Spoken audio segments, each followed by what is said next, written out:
Greetings, dear listeners. This is Jonah Goldberg, host of the Remnant podcast, brought to you by the Dispatch and Dispatch Media. By popular demand, it's a little weird now because Megan McArdle of the Washington Post is now also a contributor to the Dispatch, and she's a Yay! The crowd goes wild. And she's a regular on the Dispatch Roundtable, and so there are people out there who worried that she would not be coming back to the Remnant anymore. And I had to assure them, get off that ledge, put down that hemlock. Megan will still be coming on the Remnant. And so here I'm she glad is. you talked me off of that ledge, Jonah, because Well, I was really despairing, I have to say. And you had brought light and hope back into my life. I was referring more to your fans who like you best on this podcast, but I'll take it. All right, so and just so you know, and listeners know, I'm not sure when this is going to run. Probably next week, but I don't have the answers to these questions. We're racking and stacking a whole bunch of more evergreeny kind of episodes because people need to travel for the holidays and whatnot. So we're recording this on December 18th in the morning after Donald Trump gave his stirring, majestic, and statesmanlike address to the nation. But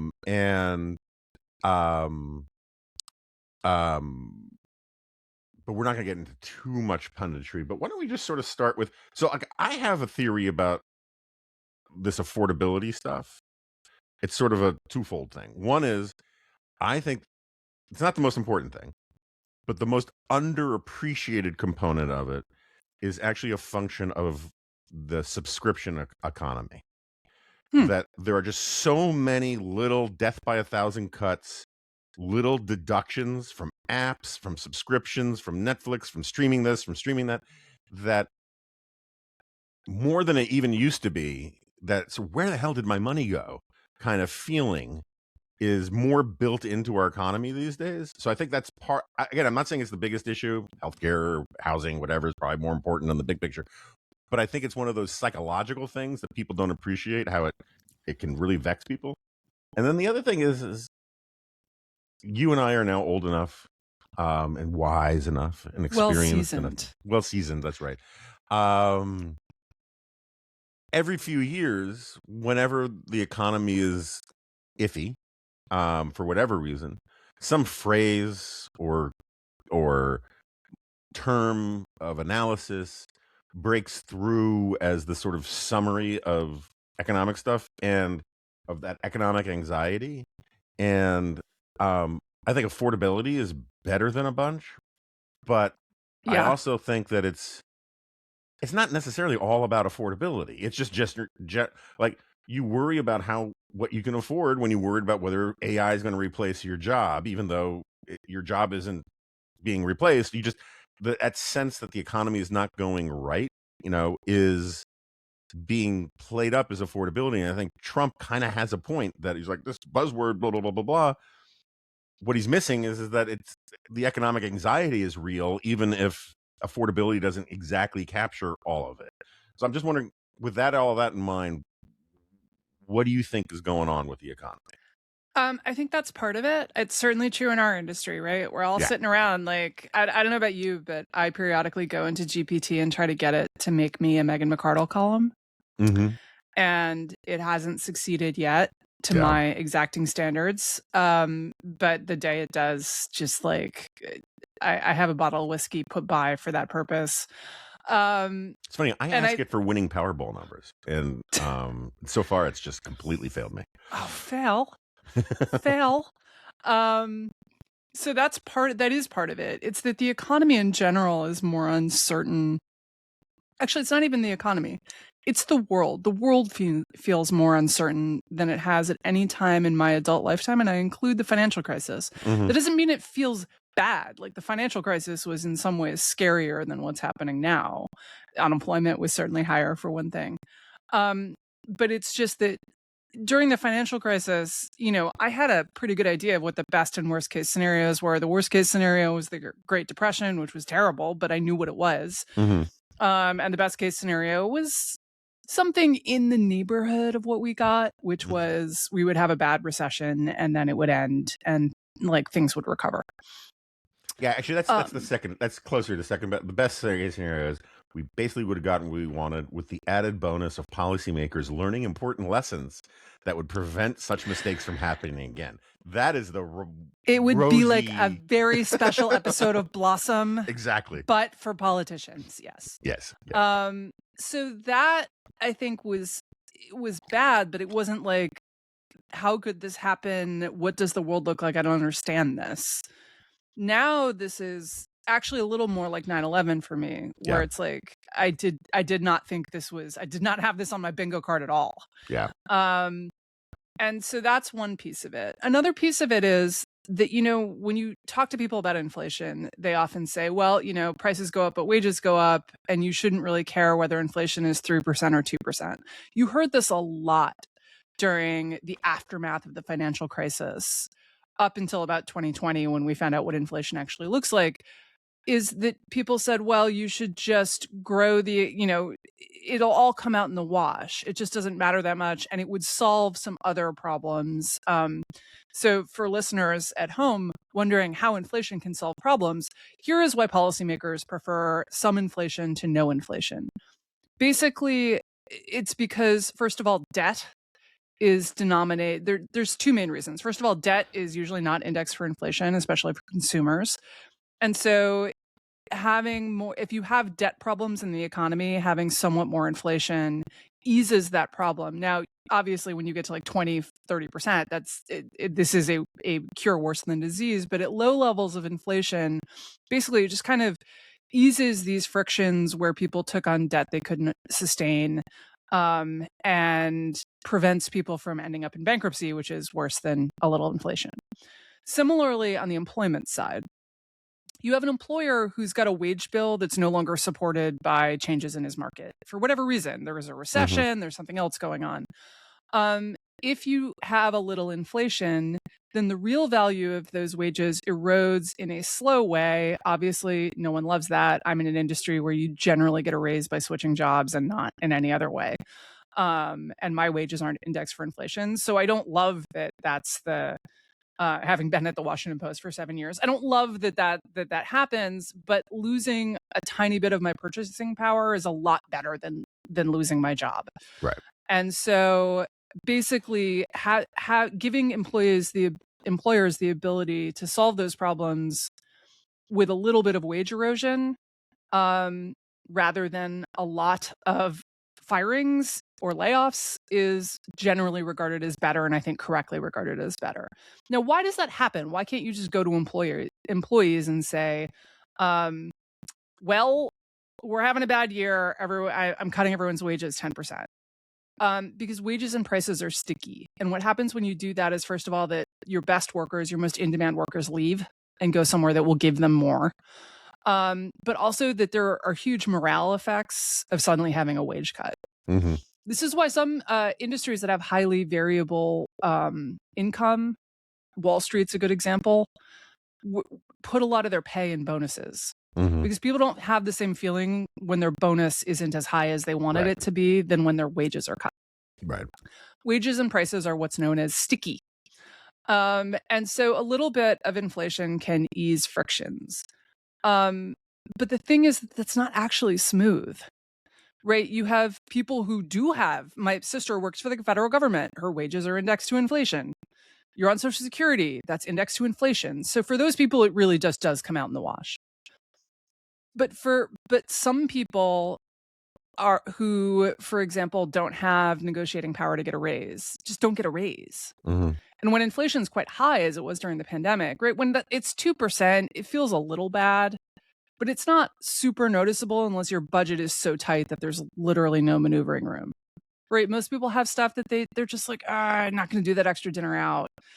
You know, maybe we're going to do we're not going to do travel soccer, we're going to do local soccer, something like that, where they can adjust on those margins. Well, and also, like, a lot of places where you notice price changes, it feels more like noise than like going up. Because like at the supermarket, sometimes the prices drop on some things and go up on some other things. When you're at 2% inflation, it feels just like background radiation more than like... you're at the grocery store and you look at the steak and you're like, no, can't do that. We're going to have a hamburger. right? Right. There are adjustments you can make when inflation is in the 2% range that become impossible to make when it's at the 10% range. Right. And that's something that I have seen where, I was a moderately economy-minded grocery shopper, but I would buy steak. Mhm. I would buy stuff. And now I go to the grocery store. It's like I have to close my eyes before I put my card in the machine. I can't look. Um, and I think a lot of people are feeling that. And so that is a huge piece of this. And then the third thing that's happening is in the job market, where it's just kind of frozen. The unemployment rate is not terribly high. It's 4.6%. And for all the theorizing about there's a special hidden unemployment, it really doesn't look like that. Mhm. But what has happened is you can't go get a new job. And when you pair Right. that with, I had a big wage loss from inflation, and now I don't have any negotiating power to go get another job that will pay me more to make up for the inflation, that feels terrible. And then the fourth piece is the housing market. Housing market is also weirdly frozen because of the inflation, because people like me, we accidentally refinanced our mortgage in October of 2020. We did a major renovation in our house. We had a home equity loan with which we financed part of that renovation. And then when the renovation was done, which was a week before lockdown started, Yeah. I went to my bank and I said, "Good sirs, I have finished my renovation and would like to roll my mortgage in my HELOC into my mortgage." And they were so slammed that they could not do the refinancing until October. By then, rates had dropped to rock bottom. So I now have a 1.75% 15-year mortgage. Which is awesome. It is awesome. I smile a little. I look at it every month just so I can feel great. The downside is I have functionally no mortgage interest tax deduction, but that's Yeah. because I am paying less money to the bank. It's great. But the side effect of that is that you will carry me out of this house feet first. Right. There was a mass shooting across the street from us a few years back, and by this I mean a normal gang shooting, not a school shooter or something. And my dog likes to go to the window when anything happens outside. So I, for the first time in about 30 years, executed a low flying tackle, threw my body on top of the dog, and I'm lying there for a while after the gunshots end because, you don't know, are they going to come Right. back or something. So my husband walks up from the basement, just looks at me, and he's like, "Do we need to move?"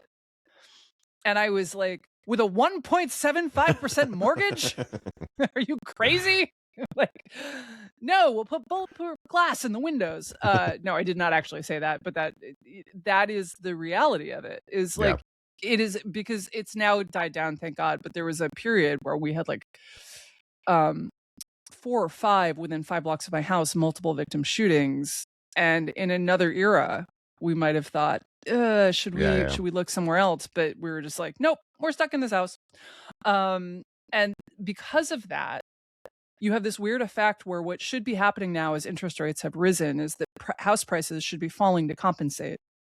But because people like me are just squatting on our houses, they're not falling as fast as they should. There has been some decline. It's much better in the new home market because developers are cold-blooded mercenary people who are just like, nope, got to ditch it. Don't care what the price is. Yeah. But the housing market has less inventory than it should. And there's no way for a lot of people to get into the housing market. The prices are still high. And when you add them to higher interest rates, the payments are unaffordable. So all of those things just make people feel like this economy is weird. It's uncertain. I hate it. I don't know what's going on. The familiar things I know how to expect do not seem to work. And that was true in the financial crisis for one thing, which was the housing market. But even then, there were like old people who had lived through previous crashes like this. No one has ever lived through this kind of freezing in the housing market, because during the last great inflation, mortgages, you used to be able to sell your mortgage. Right. And now you can't. And so it really is like a novel situation. We've just got a lot of novel situations. And while I love novelty, after some point, it just gets nerve-wracking. And I think that's where we are. So I learned about the sell your mortgage thing from you when we were talking about something related on the Dispatch podcast a while back. And, Vance and Trump, and they claim they want to do all these things about housing and affordability. What is the downside as a policy matter? It's bad for banks. So the reason that it was undone was that banks didn't like it, and they started inserting due on sale clauses into mortgages, because basically it was really bad for them. If you think about, you're a bank in the 70s, to get deposits, you may now have to pay 10% a year, but you've got all of these old, like 2, 3, 4% mortgages from the 50s and 60s still sitting on your books, and that's the income you're supposed to use to pay your deposits. This is basically what wrecked the savings and loan industry in particular. And so the banks, I think, wisely for them, said, you can't do this. We're in a slightly different world, though, now. Most mortgages are not held by banks. They are securitized. They're then often sold back to banks, to be sure. But I think we could do some sort of deal where we give people the ability to assign their mortgages, and we trade that to something to help banks stay solvent. Now, I am not a finance wizard, so I can't tell you the exact details of that, but it's something we really should look into. It would not solve the affordability problem, which is often about, tariffs, not great for construction materials, and also building codes and all the stuff that you've heard a zillion times. But it would help. It would make a marginal difference, and without making homeowners worse off. And I think we should look into it. Yeah, it seems to me like you could even do it at to give banks half a loaf and say for mortgages above a certain number, we're not doing this, but for mortgages in the $200,000-$300,000 and starter houses in lots of not New York or LA market America, that would help a lot, I would think. And it seems like, I think so. And it's a political issue. Trump going after the banks feels like, or I don't know, the Democrats going after the banks, whatever it is. It feels like I'm constantly being told you have to make peace with the fact we live in a populist age. Well, that's kind of populist political issue, that seems like it would make sense. Yeah, I think that it's the kind of thing that, look, it's fun to rail on banks, but as a Democratic economist said to me during the financial crisis, the reason, people have all these conspiracy theories about why Obama didn't hit the banks harder. And the real answer is that, then this was, by the way, not a guy who was in the Obama administration. The real answer is just that it's actually surprisingly hard to design anything that punishes the holders of the punishers, that punishes the issuers of long assets, like bank loans, without also punishing the people who have those, right? Is that, yes, you could have absolutely put the banks out of business, but that would have been worse for homeowners, because where are you going to go get your mortgage, right? And people weren't thinking about that. They just wanted someone to suffer. And I felt their pain, but there were just not a lot of great options there. Yeah, that gets it. We don't have to get deep in the weeds on this, but there was this strain on the left that would even have chance. Corporations are not people, and they would have problems with corporate legal personhood, right? And all that kind of stuff. And it always drove me crazy, because the people who anthropomorphize corporations the most are those people. We must punish the banks as if banks are these flesh and blood creatures that we could pinch and make squeal, rather than these pass-through institutions that have ripple effects. Yeah, the thing that they didn't understand was that, in fact, corporate personhood is just this weird legal fiction that is about being able to be party to a contract, right? And to be punished by the law when you commit a crime. It's not like they have the same rights as human individuals. And that the stuff they were really mad about, like the Citizens United decision, was not a decision that corporations in and of themselves have rights. It's that the people inside the corporation have a right, have free speech rights, and you cannot shut down those free speech rights by taking them away from the corporation. And interestingly, people actually understand this, because they do understand that if you just said, well, the New York Times and the Washington Post are corporations, and the Dispatch, And therefore, Trump can suppress their speech any way he wants. People would say, no, freedom of the press. But freedom of the press, I think, is often misunderstood. It's not freedom for journalists. Right. Everyone has freedom of the press. Yeah. You can write something down and you have just as much freedom of the press as I do. It's not a Right. special privilege. It's something Right. every American has. And it passes through to my corporation because there are human beings engaging in protected speech, not because we think corporations like were born, the doctor said it's a boy, Right. dad handed out cigars. That is not how any of this works. Yeah, no, I often put it, everyone has the right to commit journalism.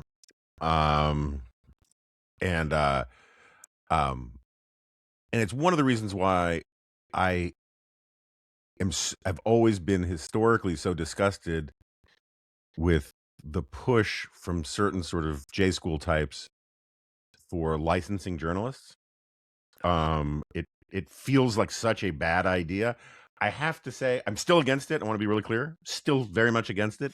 But in the age of slop, garbage, social media stuff, it's more appealing to me than it once was.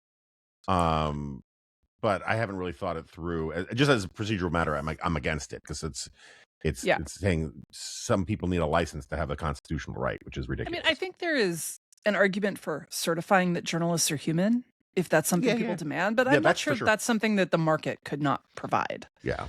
Right? It's just like certified human stamp. Very valuable. I had a colonoscopy last month, unlike the other AIs you're reading. So I assume you've read Dune books. Yes. So, like, I would be really shocked if you hadn't. I mean, I will say I eventually noped out. It got too weird. That's fine. Yes, I have read the first 3 or 4. Yeah, the first 3 or 4 are canon, and then it gets really weird. Stipulated. But I've thought for a long time that the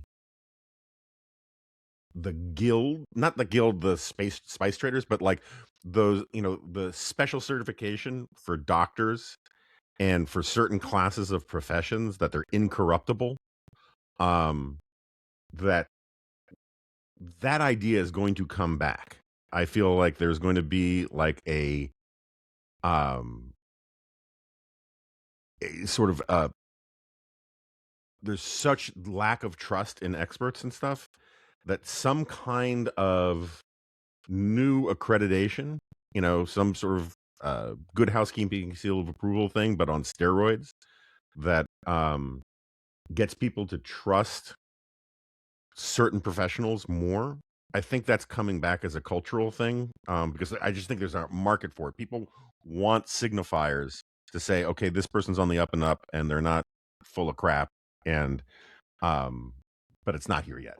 Anyway, that's my prediction. I mean, I think at the very least, the professional associations have a lot of work to do. Yeah. And I mean that broadly, right? Like journalism, we have societies of journalists, but it's not like the AMA. Although I guess doctors would probably say that's not like the AMA either, right? Mm-hmm. But it's not like going to medical school and taking the Hippocratic Oath and all of that. It's much looser than that. But I think that these cultures need to reform themselves away from... Okay, so there's a story that I was told in business school, and I'm gonna this is a slight shaggy dog story, but I'm going somewhere with this, so bear with me. And also I should say I cannot verify that this is true. It was told to me by a business school professor. I have no reason to believe that he lied, but there is a possibility I will slightly get some of the details wrong, and also that I guess he made it up. Anyway, but I think it's a good illustration, even if the details are slightly wrong, which is that he was talking about a guy who Yahoo used to sell rankings, or one of the search engines, might not have been Yahoo, used to sell rankings on their search engine. But of course, no one really knew what stuff was worth, especially for these long tail searches. So there's some guy who comes and he wants to, I don't know, call it HVAC in Mamaroneck. And they have no idea how to price this search. They get like 5 searches for this a month. And so they're like, I don't know, $20. So the guy pays it. And because they don't actually know what this is worth, it's the early days of the internet. Their method for finding out what something is worth is just to keep raising the price until and so they keep raising it. And when they've gotten to like $500 a month and still 5 searches, he says, the salesman finally goes to the guy and is like, "Why are you paying so much for this search?" And he says, "Well, you get 5 hits a month." He's like, "Right. So out of those 5 hits, I get 4 customers and each of them spends an average of like $20,000 with me." Right? And so what is the takeaway from that? It's that if you have information, there's always the inevitable temptation To to sell monetize it it. Yeah. in some way. Yeah. Right? Not necessarily just to monetize it. If you look at what the public health experts were doing with, for example, the vaccine committee that literally in an amazing 2-hour meeting decided that we should have a vaccine rollout plan that would kill more people, not making this up. Literally, they were told, their data showed it would kill more people, but it would promote equity. Right? So they're not selling that for money. They're selling it for prestige within their public health community, which is quite left-leaning. But the temptation to skew your data in some way, to skew the information you put out. You saw this with the ratings agencies during the financial crisis. Right now, in that case, it was blatant. That is how a lot of search engines monetized in the very early days, was for prominent placement on the page. Now they do it through ads, which is a better way, I will argue. But that we're always going to go back to that, right? There's always that temptation's always going to be there. And especially because you can be like, well, but what if I just fudged at like 1%? What if it was still like basically accurate, 99% correct? It's just like this little 1% doesn't even matter, right? And I think you have seen that in a bunch of ways. There are some pretty credible allegations that I cannot verify because these committees are tiny, but that like on the issue, for example, of youth gender medicine, that these issues are being decided by tiny committees within the medical associations who are extremely ideologically motivated. Also, to be clear, I think sincerely believe that these treatments are very good for kids, right? That they basically seized that mechanism inside the American Medical Association, inside the American Academy of Pediatrics, et cetera, that no one really cared enough to fight them, but have now committed the entire organization to something that, should further research indicate that these treatments don't work, is going to be the worst medical scandal in 50 years. And that's just, that element is always going to be there. I could take this reputational power that I have developed and I could sell it to a cause or to a customer or to someone else instead of maintaining it by just doing the thing. By just doing the thing where like Just staying in your lane. Yeah. Staying in your lane.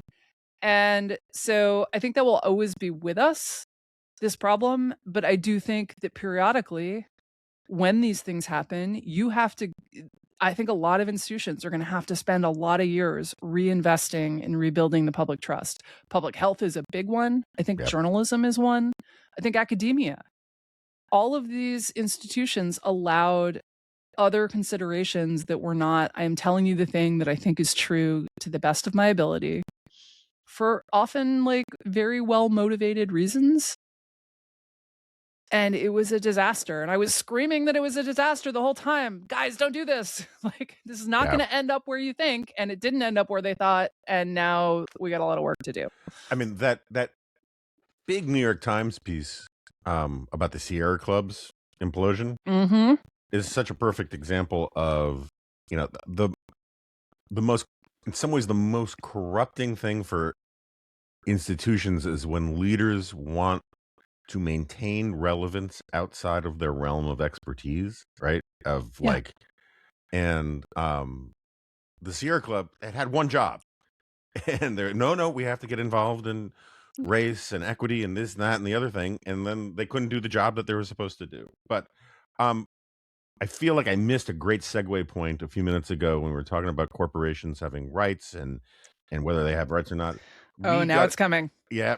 So we got into a little bit. It wasn't so much a disagreement. It was that you had this wonderful essay. We'll put in the show notes, The Brother I Lost, and then we did a We did a dispatch podcast about it, which went even more into it. And I don't want to revisit all that. I'm sure you've been doing that enough as it is. Um, but at one point, you were, just to set the context, you were saying how this brother you never met, who was adopted out of your life, um, tried to reach out to your family, but you didn't know about it. And then when you found out about it, you tried to find him, but he had since died, Yeah. and the adoption officials will not give you the information about anything about him. And you had said in a very emotional moment, uh, look, I think it's a wrong decision. I don't think dead people have rights. And my ears picked up, because whenever property right associated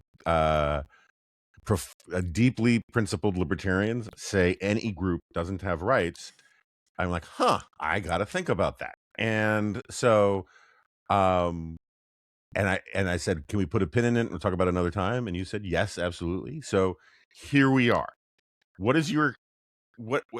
First of all, what do you mean by necessary? Because we probably actually agree on a huge Yeah. swath of this, but what do you mean when you say dead people don't have rights?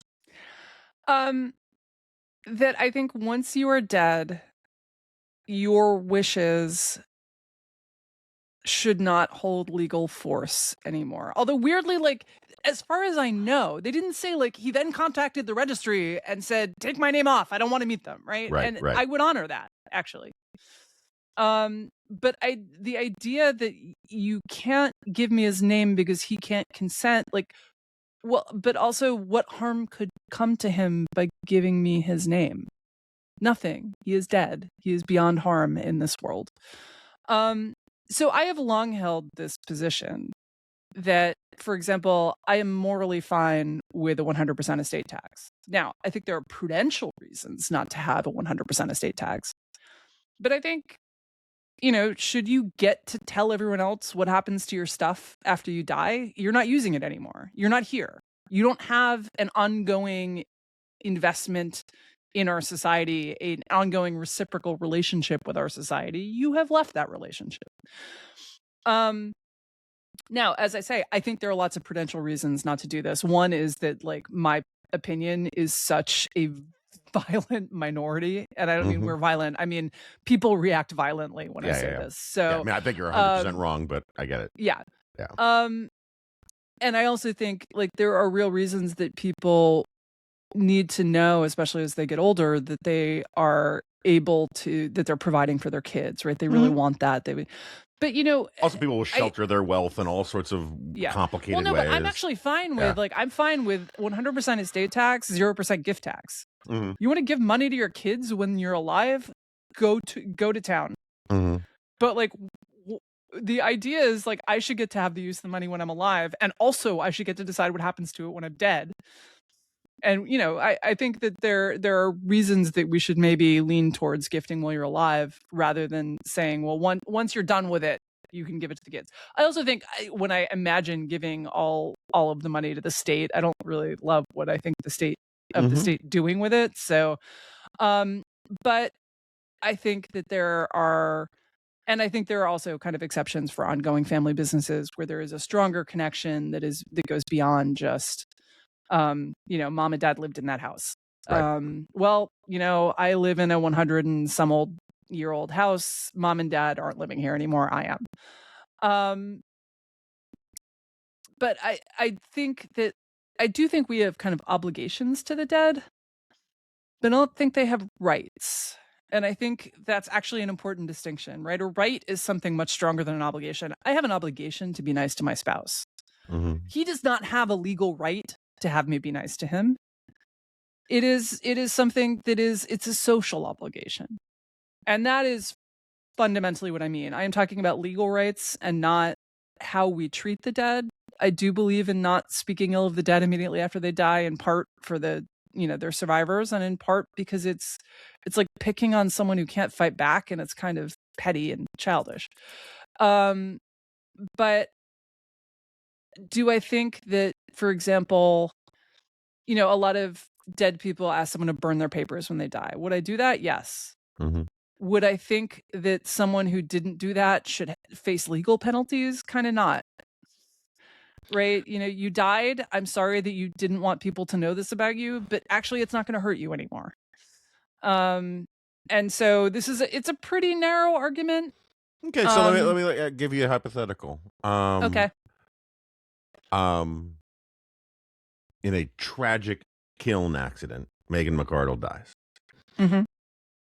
Can I start making day after an AI hologram of you endorsing terrible cookware? Yeah.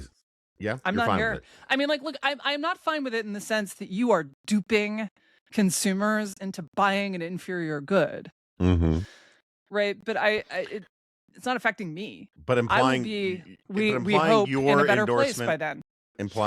and making money off of your unique likeness.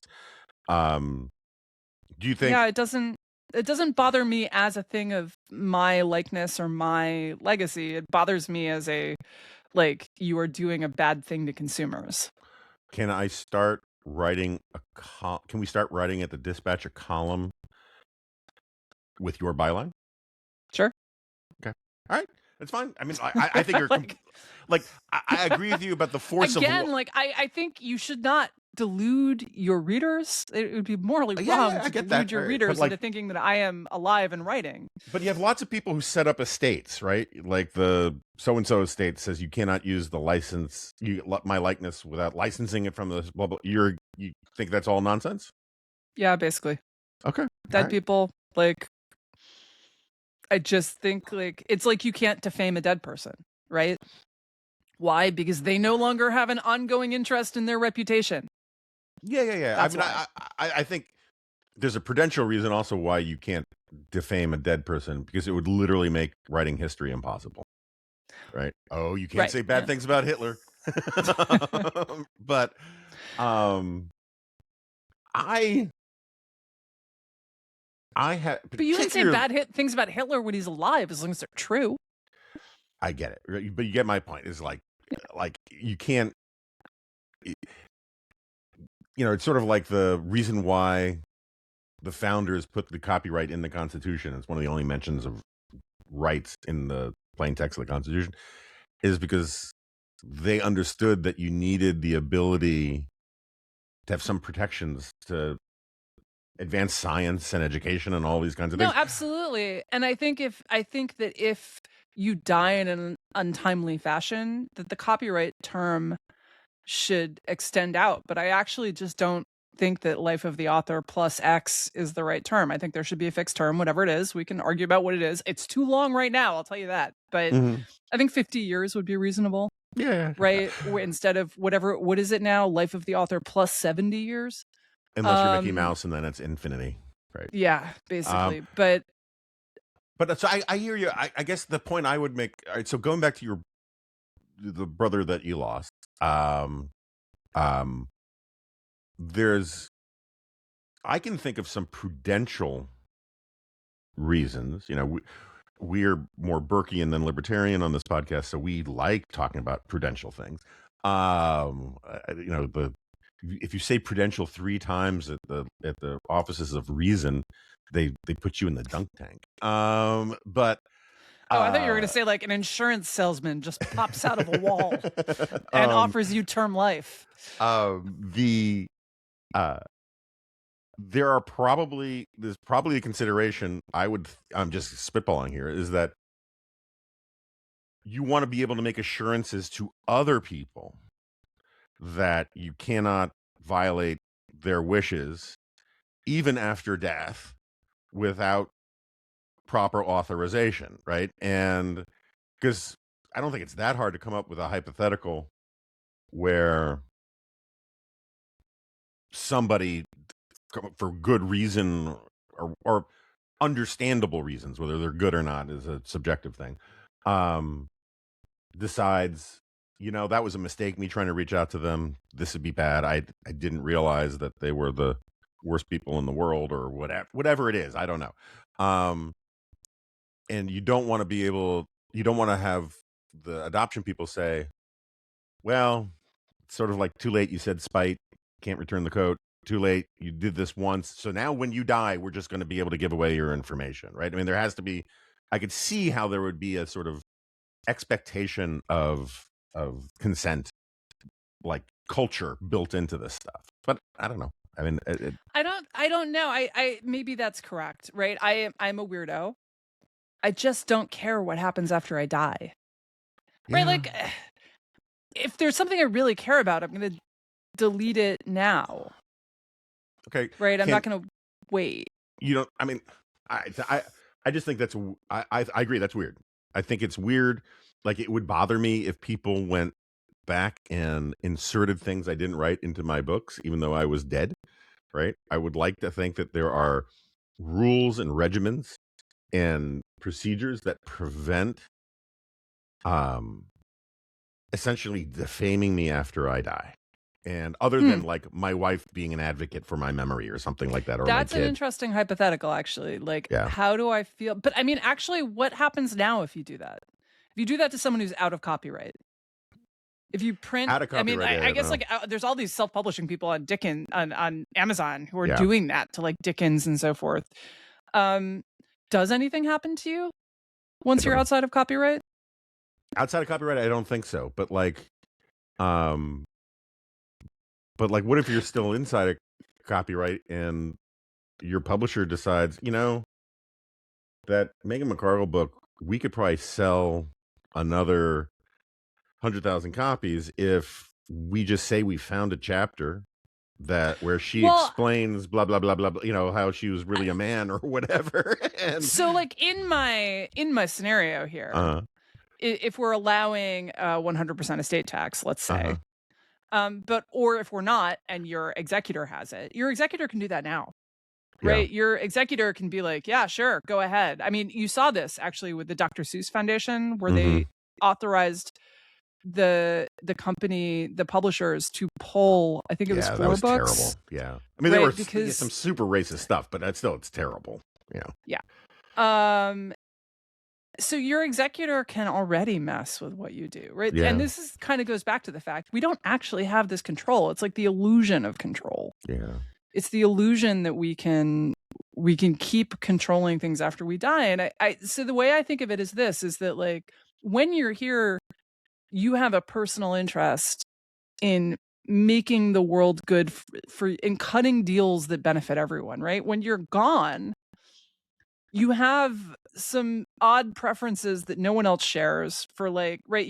You're not a lot less interested in the living and a lot more interested in your personal legacy or in some weird hobbies, right? These people who give all their homes to like all their money to like homes for wayward snakes. I don't know.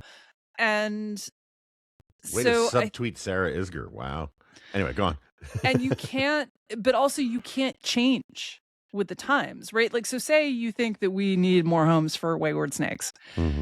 And then it turns out that in fact, the wayward snakes don't need homes. They're very happy under rocks.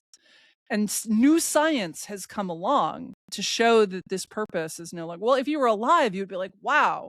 I mean, maybe you would be stubborn as people sometimes are, but eventually you would be convinced by the overwhelming weight of the scientific evidence that snakes do best under rocks and not in homes. But because you're dead and you made these rules while you were alive and you haven't seen the scientific evidence and no one can change it now, right?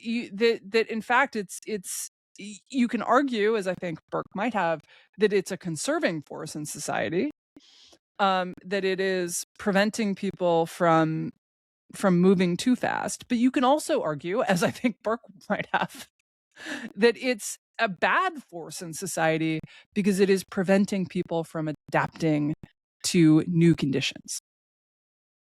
I we should get off this because the only way forward is down deeper in rabbit holes. And yes, we should. So, all right. So, and the snakes are already down there, and we should just leave them. That's right. Eating rabbits, and we should just leave them to their work.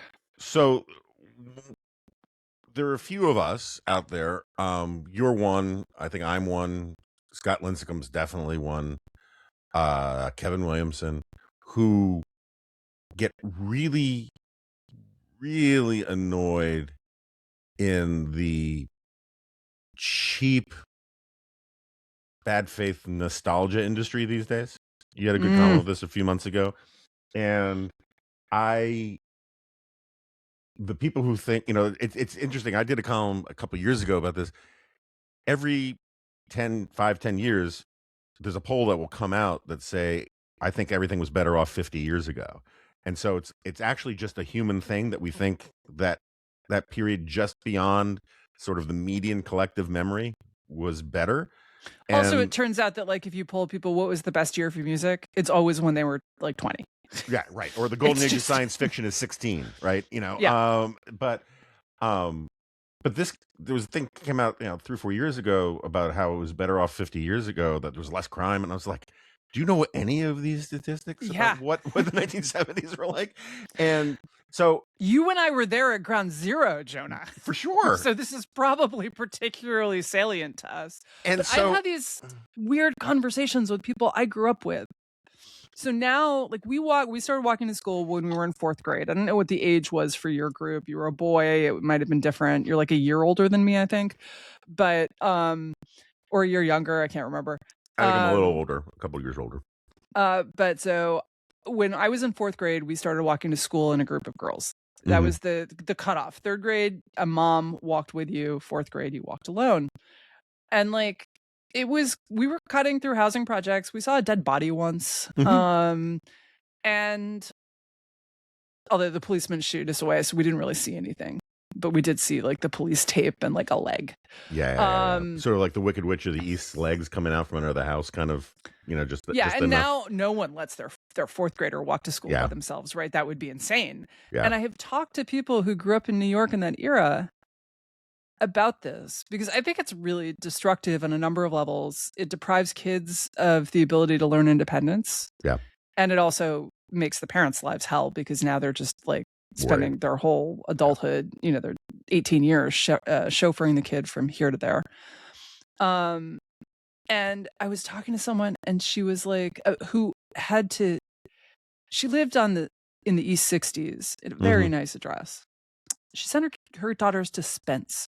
And she was taking the kids to school every morning. And I said, well, at least you can stop soon, right? And she was like, I don't know. I asked her how old her kids were. And I was expecting to hear like, 9, 11. No, 13 and 15. Yeah. And I was like, I must have looked incredulous, because literally, not only my sister was taking the subway an hour to school every day at 9. Yeah. My best friend was getting on the crosstown bus to go to Spence. Yeah. From the Upper West Side at 6. Her mom would walk her to the bus stop, but then she would get on. She'd get off in front of school. And she said, well, New York's so much more dangerous than it used to be. And I was like, what? You would, like, from the way people are talking, you would think that like 50% of our generation had died in their youth. Yeah. And in fact, I don't know anyone who died. I know someone who fell asleep at the wheel of a car when he was 20, but and someone who died of an overdose when he was 21. But I don't know anyone who died in high school, which is not to say there were some, but they were really rare. And they talk about crime now, like freedom, like it's incredibly dangerous. In fact, we almost all survived to adulthood in a much more dangerous city. I used to walk through Riverside Park, which was filled with drug users and drug dealers, home from church on Sundays when I was 10. 2 miles from Riverside Cathedral up on the far Upper West Side. And it is totally insane to me that people somehow feel like it's more dangerous. Although in this case, I blame kind of cable news and then social media, which is that it used to be, right? You and I was 6 years old when Eton Potts happened, which is a famous case that really kicked off the kidnapping fears, the nationwide kidnapping fears, where this 6-year-old boy, I was exactly the same age as him, born in 1973. And this poor boy, he set out to, I think, school or a corner store, and he just never made it. Right.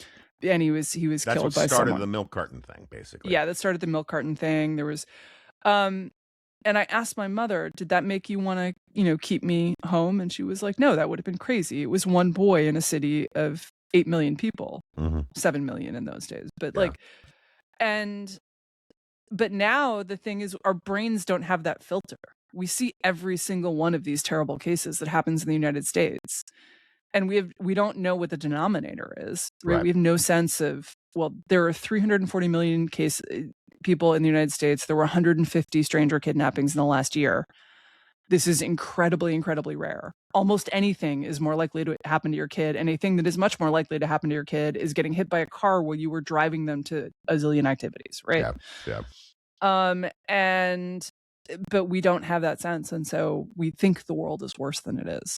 Yeah, no, I mean, like the Fox coverage of illegal immigrant crimes gives the impression that it's a slaughterhouse out there with illegal immigrants killing people all over the place, and MSNBC's coverage of school shootings, which are legitimately horrible, horrible things, absolutely. but they make it sound like this is that the odds of your kid being involved in the school shooting are extremely high, and they're in fact extremely low. Doesn't mean we should have.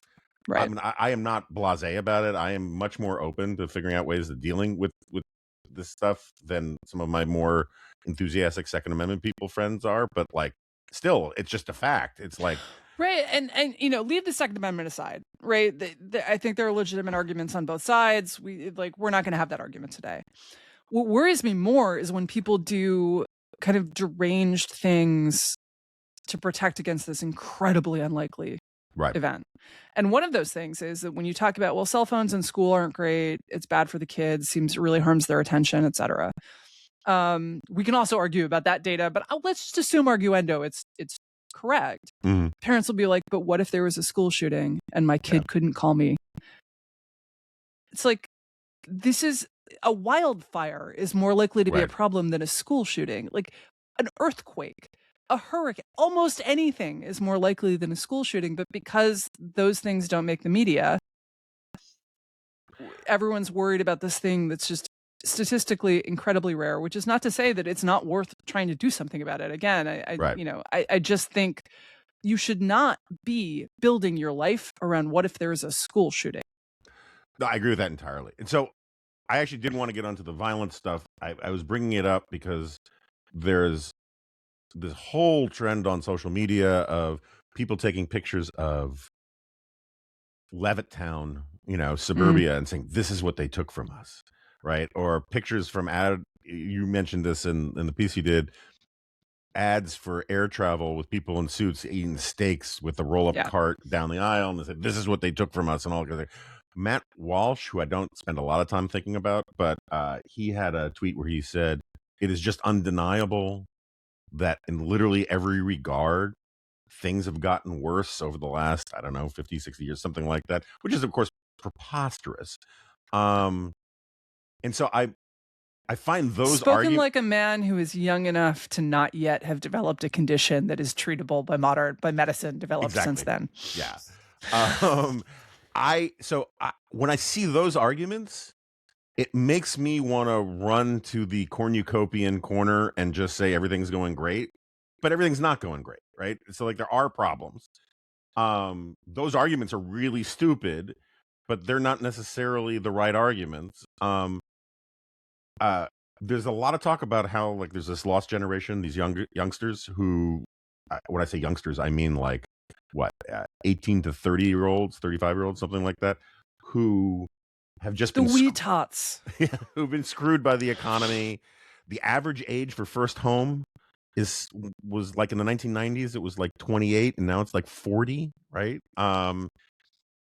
What are the fair gripes like for the young post college professionals about why the system is screwing them, and can we? I feel like we can really blame it all on baby boomers and the greatest generation, but like that's a different conversation. Gen X has not taken any responsibility for this, guys. None. I'm sorry. Yeah. No one listens to us about anything. Do we get a president? No, we do not. That's right. They screw us every time. Like Gen X is just going to quietly put its head down and do its job like we always have. Inventing the internet and inventing the web anyway. Yeah, and like making stuff happen while you guys whinge. No, actually, I think affordability of housing is a real issue, right? That is something that has changed for the worse. I don't know if I would blame boomers as much though as the fact that in a lot of cities we just ran out of farmland within an easy driving or training distance of downtown. Mm-hmm. Right? Like housing was cheap in New York in the 1970s. My parents, I just figured out, bought the apartment I grew up in for like $128,000 in today's dollars. Yeah, that's nuts. Right? Why was it so cheap? Well, the prostitutes that were on our corner until I was 18 did have something to do with it. Yeah, I remember those girls. Yeah, I'm sure you do, Jonah. Yeah. The fact that the building was completely falling apart. We lived on the 15th floor, which was not the penthouse, but it was right underneath the penthouse. And it had a balcony, and that balcony leaked like a sieve, and it took like 10 years to get it fixed because the building didn't have the money. My mother got so fed up that a couple years after they moved in, when I was 2, she ran for the board. My grandfather was kind of like a small town alderman type, and my mother inherited his instincts. So she gathers up her signatures, she runs for the board, she gets her slate on, and then they look at the building's finances and recoil in horror and spent the next 10 years getting them straight. But in the meantime, my father used to have to go out to the curb with an envelope full of cash because our suppliers would not even take a check. You had to forget credit. You had to hand them cash or they would not deliver the oil to heat our building. The boiler used to break, the heat would break, and then there would be a gap because it would take them time to scrape up the money to fix it. And so I remember when I was 4, lying under every blanket in the house to watch The Wizard of Oz, which for you children out there used to air once a year. Around Christmas. The Sound of Music was Easter, and The Wizard of Oz was in the Christmas season because the building didn't have any heat. And that was the why Ten Commandments was also Easter because it coincided with Passover, I think. But probably, I don't remember. We didn't watch that one. We were Sound of Music and Wizard of Oz people. But so this was why it was so cheap. It wasn't cheap because you got the same thing that you would get if you bought that apartment now. Right. It was cheap because you got a much less good thing. Now, so that's part of it, is that the cities themselves were cheap because crime was high and the services were bad. And as they gentrified, the services got better, the crime dropped, and now they're not as bad, but the houses cost more. But in the suburbs around them, right, starting basically after World War II, a little bit before, but mostly after, the automobile suddenly makes it possible to live very far from a train station while working downtown. And suddenly all of this farmland gets incredibly valuable, and people buy it and they put houses on it. And it's great for the people who get to buy houses, a thing that would not have been possible before. And it's cheap because there was nothing there but cows before, and cows do not have money. And the problem is that eventually you just hit the natural limits of that strategy. You cannot build out any further because you can't physically transport any more people on the roads to the train stations. You have just run out of land. Now, you could solve some of that problem by densifying, by upzoning inner ring suburbs, allowing people to build apartments there, or at least accessory dwelling units, above their garage, instead of. But what a lot of people are actually mad about is that they want a single family home within reasonable commuting distance of whatever city they work in. And that is just literally not a thing. We cannot build more of those. We could put a few more if we downzone some of the more ritzy suburbs where you've got 2-acre lots. But there's just not that many more single family homes that could be placed on the existing land. That's just done. And it's nice for the boomers that they were there when it happened and they got cheap houses. And it's sad for the millennials that was pretty much built out by the time they were in house buying range, and that their choices are move to a city that isn't built out, like Phoenix or Houston or Austin or many other cities, or accept something less than that in a major urban area like New York. So like part of it is just that. And I hear a lot of these complaints, I'm not going to name names, but of people who clearly they're just like, why can't I have a single family home near where I grew up? And it's like, well, because when you grew up, it was a lot closer to farmland, and now and there was a lot more farmland out there, and now we used all the farmland that's anywhere within a reasonable distance of New York, and that's just over. And then of course there's all the permitting and the regulations. So the boomers really screwed them there. I do think the longevity of boomers and also their conviction that they are like the most important generation ever has filled up pipelines and made it harder for people in Gen X and millennials. Not just, like everyone's focusing on the millennials. Gen X are the people who are ready to take over, and there's still a boomer squatting in their job. Right. Like it's actually not the millennials. You're not old enough yet, guys. Wait 10 years. Yeah. And I think you see this in politics, obviously, right? Why do we have so many geriatrics running Congress? And like, I sympathize with them. No one wants to be told like, your time is over, geezer, get out. And I'm not exactly saying that. I am saying that cognitive capacity begins to decline dramatically in your 70s. There's a terrifying chart that Alex Tabarrok once posted. It's of asking people, 5 people win a $2 million lottery. How much does each of them get? And you're like, this is a trick, right? I don't know what's scarier, the fact that only 50% of people get it right, or 60% of people get it right to start with, or the fact that by the time you're 90, it's 10%. Yeah. And that there, I really do think there should be an age limit, a constitutional age limit on serving in Congress or being president. Not because like in any individual case, Bernie Sanders seems like he's still full of vim and vigor, don't share his politics, but his politics were just as wacky 50 years ago, if not wackier. But because the risk is so high, I think we should have an age limit. And so, yeah, I think that in those ways, in terms of, and I think there's a specific thing that was in this article on Compact Magazine, which is that young white millennial men ended up bearing basically all of the burden of compensating for the fact that the boomers in power were so disproportionately white and male. And as companies sought to rebalance their workforces, they were like, the only place they felt like they could do it was on the hiring side. I think legally they were correct. Firing a white dude so you can diversify your workforce. Enjoy your lengthy civil suit as the 58-year-old realizes that he's pretty much done and has nothing to lose by suing your ass off. And that was really bad. I'm writing a column about this, which will, by the time this airs, possibly have already been published, on the ways in which I think this was both a math error, in that when I would talk to people about,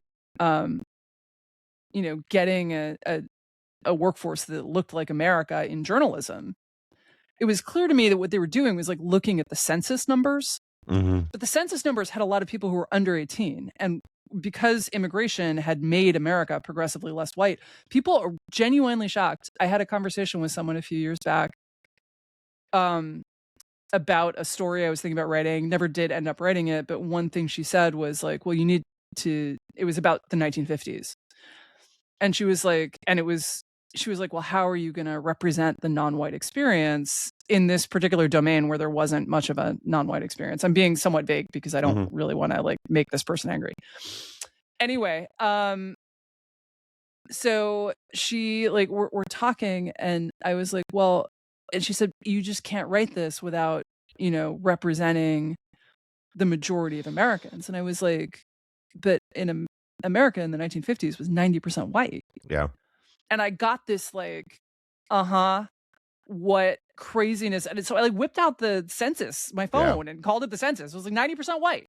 And people it was like 88, but people who are younger than us are genuinely unaware that this is the case. They thought of America as always having been, now like we can argue about why it was so white. A lot of that Sure, was sure, sure. racist immigration policy, right? Yeah, Like, yeah, I'm yeah, not yeah. defending this. I'm just saying this was a fact about America in 1988.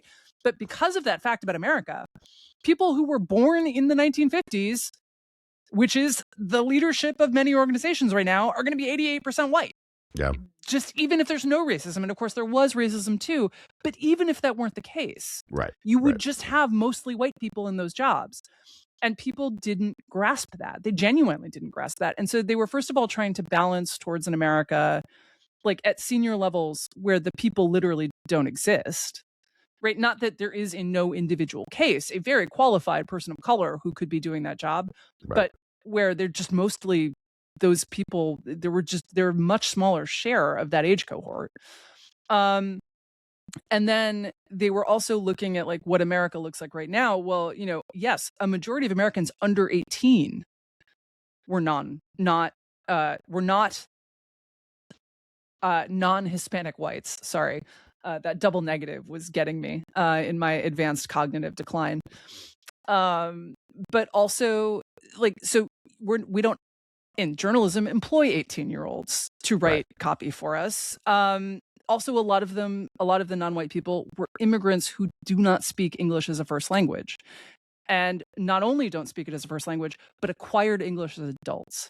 Right. And almost no one who learns a language after the age of like 15, 16, the odds of ever reaching the level of fluency needed to write in a different language professionally are extremely low. That's true of everyone. It's just true. It's true of me trying to learn German as of a migrant worker trying to learn English. It's just Joseph Conrad notwithstanding. There are a couple of these people who learned English, grew up speaking Polish, and then end up writing Nobel Prize winning stuff. But for the most part, you're absolutely right. Yeah, there are rare cases, but we know their names because they're really rare. Nabokov, even Borges, who wrote in English as well as Spanish.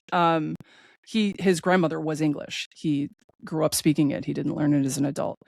And so when you look at that, you think you can't think like that journalism should literally look like America. You should think journalism should look like the group of people that we could reasonably recruit from to do these jobs, which is a very different proposition. And that was true in Hollywood. It was true in lots of places. And that problem that people were actually targeting the wrong number. And then they were also not understanding the ways in which, like, if you try to put all of this burden on one very small group of people, which is white male, straight new hires, you are functionally going to get none of those people because you're trying to do too much. You're adjusting to the wrong number, and then you are doing all of the adjustment in one place in a way that feels really unfair. Also, I mean, I'd tell you, like, the number, I every now and then I'll test this out on young people who aren't in the wonk community, let's say, right? An enormous number of people think that the black population of the United States, if not 50%, is like high 30s, 40s, right? Because, and I think part of the innumeracy of it is like we talk so much about black versus white that we think there's kind of close parity in the numbers. And the black population today is what, 12.5, 13%. I think it's actually, I think it might be just sub 12, but I haven't looked at the numbers in a while. That's the ballpark. It was basically a little more than 1 out of 10 people.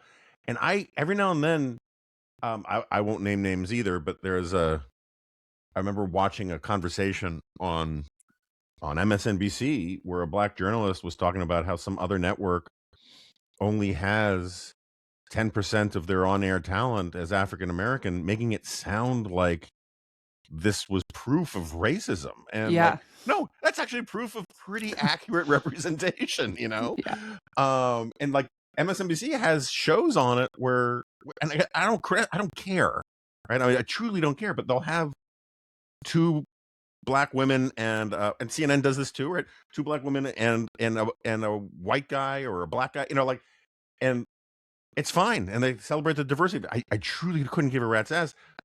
But like, if you tell them, you're wildly overrepresenting African Americans with this, and you're not actually making this panel look like America, they would look at you like you have 7 heads. And I've always thought that you've been using the phrase a bunch. I don't blame you. It's like a common phrase now, but like Bill Clinton's the guy who incepted that garbage phrase into our lives when he said he was going to appoint a cabinet that quote looked like Looked America. like America. And what that meant was 17 highly educated, very progressive lawyers in different hues and genders. And that was it, right? It was like Yeah. Ron Brown was a liberal Democrat and he's in there. And like the idea that you are representative of America purely by skin color is really, really problematic. But it's been ingrained since the 90s, right? I mean, since before then, right? I think Yeah, that yeah. fundamentally has roots in the 60s. And, like, honestly, what is the biggest fight of the 1960s? It is the Civil Rights Act. Yeah. And so, in that sense, like, actually, yes, you are representing the most important kind of political social divide in America today. But now, I mean, and so here's another math problem that I think people didn't think through, and something I've written about in columns is just the fact that everything we do about civil rights, all of the ways we think about it, they were incepted in the 1960s when the country was 88% white, about 10% black, and then there's just like a kind of very small number of other people. Now, to be fair, we did not count Hispanics until the 1970 census, so we don't have an exact count, but if you look at the numbers, it's very unlikely it was over 2%. And so, like, everything we did was about a nation in which you have a white majority and an oppressed black minority, and we're trying to rectify that. And a lot of the mechanisms work with those numbers. Right. You can argue about them. Like, we can argue about whether affirmative action is fair or unfair, right? But if you just think about the math of it, if you try to make a university class that's exactly representative, right? And let's say that because of legacy of racism, scores are not the same. How many people are you bumping from the white group? About 1 in 9, right? How many people are you? But the problem is that as demographics change, you get all these new problems. So one problem is that system just did not in any way imagine an overperforming minority. Right. It does not have any way to deal with that. It does. And so another problem is that as the relative share of whites gets smaller and smaller, you have to bump more of them in order to get the same results for the other groups. And that at some point just becomes politically unsustainable, even if you think it's morally correct. And in fact, I think university administrators really shied away from doing that. And so instead what they did was they just bumped Asians, who were a much smaller, percentage of society, did not have as much political power. And that as their share grew, became politically unsustainable and also morally odious. Right? Because like as they kept overperforming, it became more noticeable what was being done to keep them out, in the same way that like the Jewish quotas, right, were of the 20s. I believe they started in the 20s. Maybe it was earlier than that. I actually don't know. But yeah. But those things, it's not a sustainable way to run a system. And so I'm not a libertarian or conservative who gets super angry about affirmative action, right? Life is full of many unfairnesses. There are sometimes to do something like rectify this great gaping wound that slavery left in our society, we have to do things that will be unfair to individuals, just as sometimes to rectify other problems like national defense. We have to grab all these guys who happen to be 18 and ship them somewhere and tell them to risk death. Like, this is not fair. It's just like sad realities.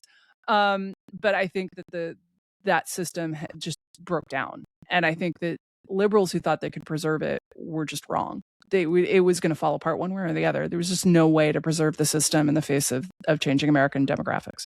Well, that was the problem. Is they, for political, tactical, and ideological reasons, not always all three, they wanted to change the argument to diversity as a good in and of itself, so as to expand the coalition of beneficiaries. Right? If you guys are like the Lyndon Johnson line about you can't keep a guy in chains and then expect him to compete in a race on day one, has a lot of merit when you're talking about African Americans.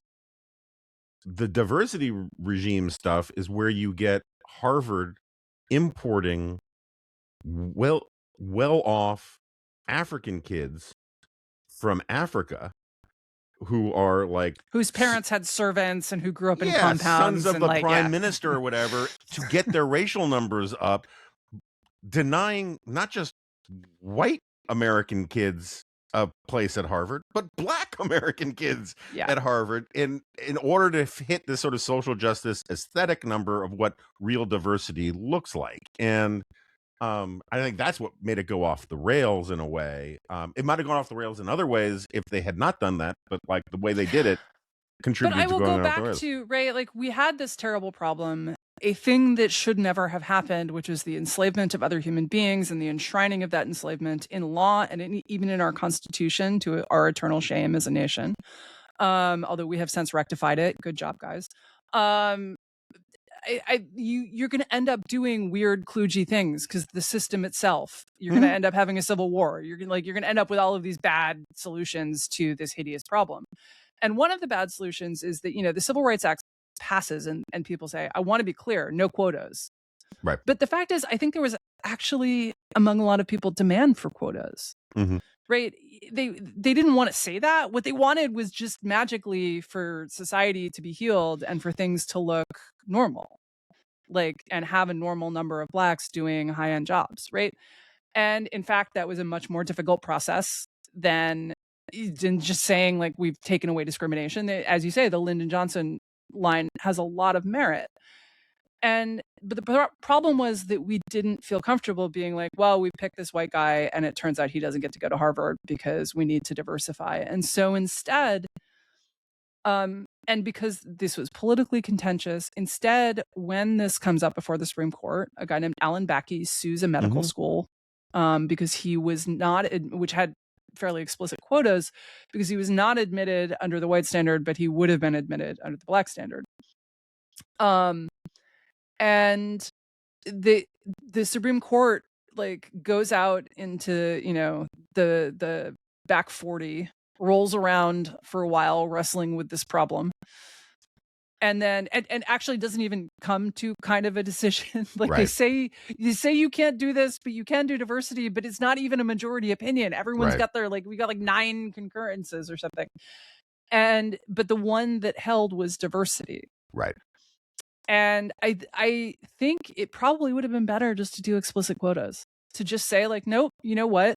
Here is a group that has been held back. There is still quite a lot of explicit discrimination. Structurally, they do not have the same educational opportunities as white kids because their schools have been perennially under-resourced.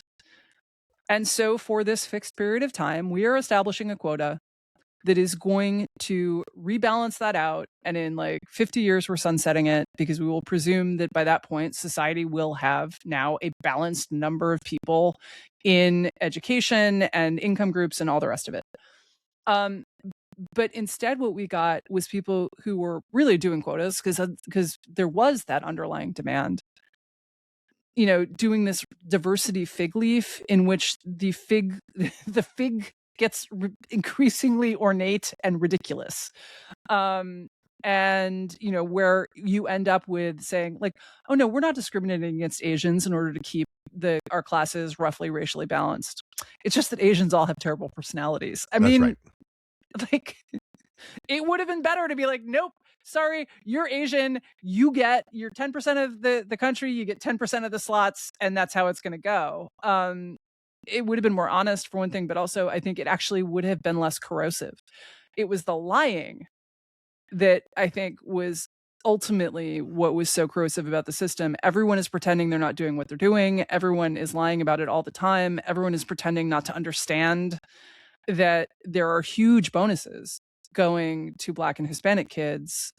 The comparison for the test scores you needed or the GPA you needed to get in is a very large difference. I can morally justify that. I'm not actually particularly outraged about it, but lying about it is just bad. It's not good. And it got us, I think, where we are today. I agree with it was not the best alternative. I am not sure that having a more honest quota regime wouldn't have been pretty ugly too. It's certainly illiberal, but I do think not lying is a good policy about what your policy is. All right, we've gone too long. I apologize. I've abused the privilege here. Not long enough, Jonah. It's never long enough. I mean, I could keep going, but I think we gotta. We both have day jobs. Yes, we do. Yeah. But Megan McArdle, we are absolutely delighted to have you as part of the official family rather than the unofficial family of the Dispatch. It feels great. I'm bringing my family's stuffing to Thanksgiving dinner. And the reception to your first truly wonderful Monday essay was over the top. So many people have said in the comments or said to me or sent me an email saying, gosh, I hope someone from your brother's family hears this or reads this and reaches out, let us know if that happens. I actually do have a minor update, which is that a friend put me in contact with a researcher who is going to try to help me see if I can track him down. We'll see. It's a long shot. New York State is apparently one of the most closed states, and it's very, very difficult. Yeah. But we'll see how it goes. We'll see. And tune in, stay posted. Might be a follow-up. Yeah, no, you owe us that. Megan McArdle, thank you very much. We'll see you again. And great to have you on board. Yeah, thanks for having me, as always.